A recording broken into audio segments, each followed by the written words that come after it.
వారు సముపార్జించినట్టు యొక్క పరిజ్ఞానం వారితోనే అంతరించిపోకూడదు, అది తర్వాత తరానికి చేరాలని మన పెద్దలు చెప్తూ ఉంటారు. ఆ నాడుని సరిగా అర్థం చేసుకున్న నానుడిని డాక్టర్ వెంకటేశ్వరరావు గారు దాన్ని ఒప్పుకుంటూ ఈ మంచి పుస్తకం రాసినందుకు వారికి హృదయపూర్వకంగా నేను అభినందనలు తెలియజేస్తున్నాను. ఒక ప్రపంచ చరిత్ర ఒక పుస్తకంగా రాయడం అంత సులభం కాదు. ప్రపంచ చరిత్ర ఒక పుస్తకంగా రాయడం అంత సులభం కాదు. డాక్టర్ నందమూరి తారక రామారావు గారి నటన గురించి కూడా పుస్తకం రాయాలంటే సాధ్యమయ్యే పని కాదు. అమలు చేశారు మన వాళ్ళు కొంత.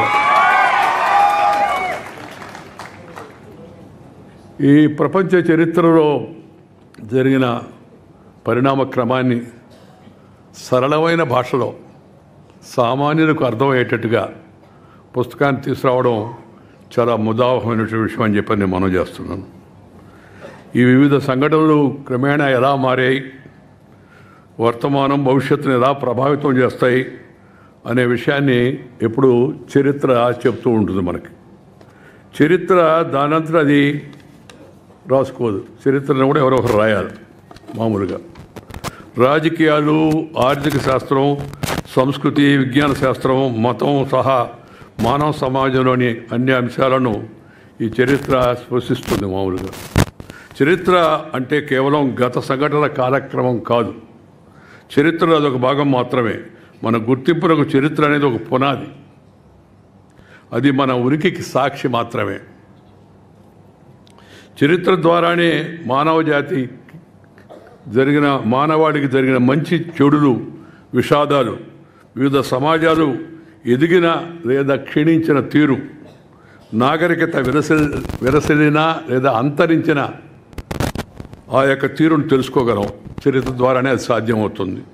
దీనిని బట్టే వర్తమానాన్ని సరిదిద్దుకుంటూ, చరిత్ర నుంచి గుణపాఠాలు నేర్చుకుంటూ, భవిష్యత్తుకు మంచి ప్రణాళికలను వేసుకుంటూ ముందుకెళ్లే ప్రయత్నం విఘ్నులైన వారు ఎవరైనా చేస్తారు. మామూలుగా గతం లేనిదే వర్తమానం లేదు, వర్తమానం లేనిదే భవిష్యత్తు లేదు. అందుకే చరిత్రను సరిగా నమోదు చేయడం, చరిత్రను తెలుసుకోవడం చాలా అవసరం. ఆ లైన్ ఒకటి అండర్లైన్ చేసి చెప్తాను నేను. ఈ చరిత్రను సరిగా నమోదు చేయడం, దీనికి ఆ మాట అనడానికి ఒక బ్యాక్గ్రౌండ్ ఉంది, అది కూడా చెప్తాను నేను. చరిత్రను ఉన్నది ఉన్నట్టుగా నమోదు చేయడం మానవ సమాజానికి చాలా అవసరం. దురదృష్టవశాత్తు చరిత్ర చాలా వరకు నాకు కొంత అనుభవం ఉంది, కొంత వయసు కూడా ఉంది కాబట్టి కొంత చదివానండి. చదివంటే ఇది పెద్ద పుస్తకాలు చదవలేదు, కానీ నేను మానవ జీవితాలు చదివాను ఎక్కువగా. నా జీవితంలో నాకున్న అనుభవం అదే. నేను మామూలు పల్లెటూరులో వీధి బడిలో చదువుకున్నవాడిని.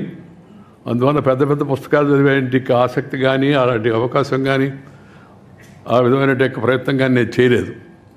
మామూలు పుస్తకాలు చదివాను. కొంతమంది గాంధీ గారి గురించో, లేకపోతే పటేల్ గారి గురించో, లేకపోతే సుభాష్ చంద్రబోస్ గురించో, వివేకానందుడి గురించో, ఇలా కొంతమంది భారతీయ మహానాయకుల యొక్క జీవితాలను చదివాను. కానీ నేను అన్నిటికన్నా బాగా చదివానని చెప్పి నేను చెప్పుకోగలిగింది దేశ ప్రజల జీవితాన్ని బాగా చదివాను. దేశం అంతా తిరిగాను.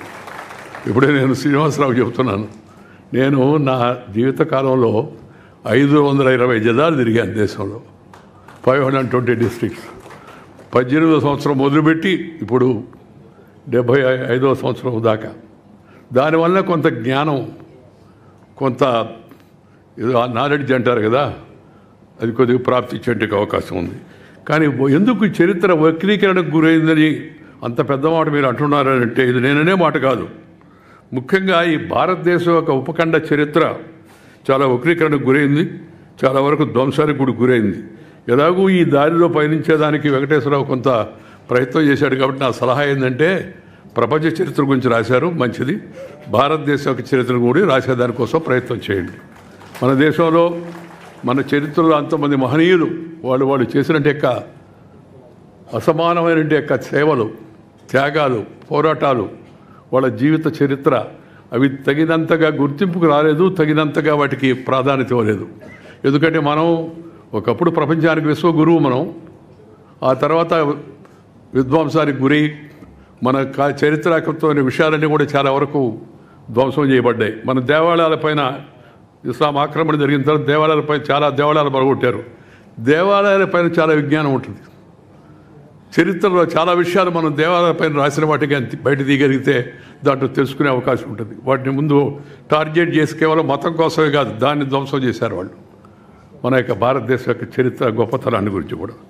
ఈ తర్వాత ఈ పరాయి దేశాల వాళ్ళు కొంతమంది రాజ్య విస్తరణ కాంక్షతో వాళ్ళ రాజ్యాన్ని విస్తరించాలని చెప్పని వచ్చి ఈ మన చరిత్రను కొంతవరకు ధ్వంసం చేశారు. ఇంగ్లీష్ వాళ్ళు కూడా దాంట్లో ప్రధాన కారకులు అనే విషయం కూడా మనందరికి కూడా తెలుసు. ఈ బ్రిటిష్ పాలన వచ్చిన తర్వాత వారి దృక్పథానికి వారి అవసరాలకు అనుగుణంగా చరిత్రను వక్రీకరించారు. Robert Clive the great, Alexander the great, Alluri Sitaramaraju the great అని లేదు, అలెగ్జాండర్ గ్రేట్. భారతీయ చరిత్ర ఇది, భారతదేశ యొక్క చరిత్ర, ఇండియన్ హిస్టరీ. శివాజీ మహారాజ్, రాణా ప్రతాప్, స్వామి వివేకానంద, లేదా ఇంకా అనేక మంది మహాత్ములు వాళ్ళ జీవితాలలో వాళ్ళ గొప్పతనానికి ఇచ్చిన ప్రాధాన్యత తక్కువ. పరాయి దేశ పాలకులు వచ్చి మన మీద దాడి చేసి మనం దోచుకొని చేసిన వాళ్లకు ప్రాధాన్యత ఎక్కువగా. నేను నాకు తెలిసిన చదువు నేను చదువుకున్నప్పుడు రాబర్ట్ క్లైవ్ ది గ్రేట్ అని మా మాస్టర్ అడిగా, ఎందుకు సార్ ఈయన గ్రేట్ అని. రాబర్ట్ క్లైవ్ ది గ్రేట్ అయ్యా, బలవాడు నువ్వు. అప్పటి నుంచి ఇప్పటివరకు నాకు ఇంకా బోధపడలేదు ఎందుకు దేనికి గ్రేట్ రాబర్ట్ క్లైవ్ అని. అంటే ఇంగ్లీష్ వాళ్ళు రాశారు కాబట్టి, వాళ్ళు దేశాన్ని దోచుకున్నారు కాబట్టి. ఆ దోచుకోవడంతో పాటు కొంతమంది మనస్సును కూడా దోచుకోబోయారు. అందుకని మన వాళ్ళు ఇప్పటికి కూడా బ్రిటిష్ వాళ్ళే గొప్పవాళ్ళయ్యా. కొంతమంది వాళ్ళు ఏం చేసినా గొప్పగా చేస్తుంటారని అలాంటి భావాన్ని కలిగించారు వాళ్ళు, చరిత్రను వక్రీకరించి వాళ్ళ ఇష్టాలు వాళ్ళ విషయాలను చూపించి. అందువల్ల చరిత్ర వక్రీకరణ కాకుండా జరగాల.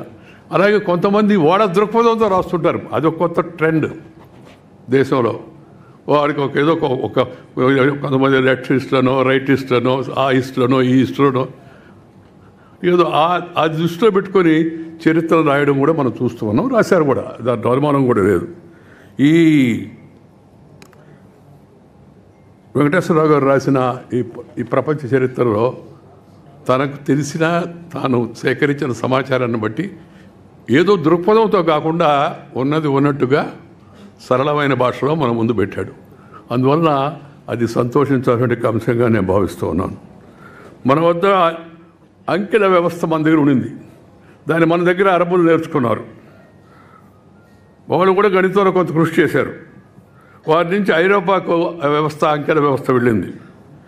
అయితే అరబ్బులేమో అంకెలను హిందుస్థానీ అంకెలని పిలుస్తారు ఇప్పటికి కూడా. పాశ్చాత్య దేశాల వాళ్ళు వాటిని అరబిక్ అంకెలు అంటుంటారు. అరబ్బులే దాన్ని కనిపెట్టినట్టుగా ప్రాచుర్యం సాగించారు. ఒక ఉదాహరణ చెప్పడం కోసం ఆ మాట చెప్తున్నాను నేను. చరిత్రను ఎలా వక్రీకరిస్తారు అనే దానికోసం అని చెప్పండి.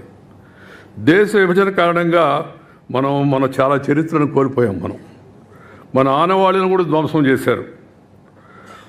ఒకప్పుడు ప్రపంచానికి విజ్ఞానం అందించిన తక్షశిల విశ్వవిద్యాలయం సర్వనాశనానికి కారణమైంది. తక్షశిల, విక్రమశిల, ఆ రోజుల్లో నలంద, ఈ విశ్వవిద్యాలయాలు ప్రపంచానికి ప్రపంచంలో వాళ్ళు అందరూ వచ్చి కూర్చొని ఇక్కడ చదువుకొని పోయేవాళ్ళు. పుస్తకాలు కూడా రాశారు. ఇది నేను వెంకయ్యనాయుడు చెప్పిందో లేకపోతే భారత చరిత్రకారులు చెప్పిన విషయం కాదు. హ్యూయన్ సాంగ్, పాహియాన్, చైనీస్ చరిత్రకారులు వచ్చి ఆ రోజుల్లో పరిశీలించి చూసి రాశారు అందువలన మనము మేలుకొని మన చరిత్రను మనం కాపాడుకోవాలా, మన సంస్కృతిని మనం కాపాడుకోవాలా. మన యొక్క ప్రభుత్వం ఇవాళ ప్రవేశపెట్టిన నూతన విద్యా విధానం ఆ దిశలో ముందడుగు వేస్తుంది. అదే కాదు, ఈ మరిగిపోడినంటే ఈ చరిత్రలో ఉన్న విషయాలను బయటికి తీయడం కోసం కూడా ఇంకా పరిశోధనలు జరగాలని చెప్పి నేను కోరుకున్నా. యువతరం